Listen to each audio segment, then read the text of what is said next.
If you're experiencing billing issues with your Netflix account, follow these steps to resolve them efficiently. This guide will help you identify and fix common problems. Step 1. Check your payment method. Log into your Netflix account and navigate to the Accounts section. Under Membership and Billing, verify that your payment method is up to date and that there are no issues with your credit or debit card. Step 2. Review billing history. In the same Membership and Billing section, review your billing history for any discrepancies. Look for missed payments or unexpected charges that may indicate a problem. Step 3. Update payment information. If your payment method is outdated or incorrect, update it by clicking on Update Payment Method.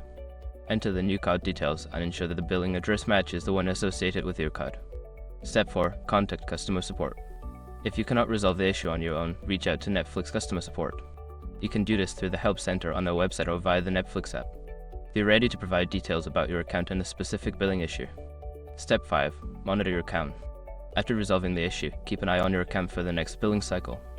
Ensure that payments are processed correctly and that you receive confirmation emails for any changes made. By following these steps, you should be able to resolve any billing problems with your Netflix account. If issues persist, don't hesitate to seek further assistance from customer support.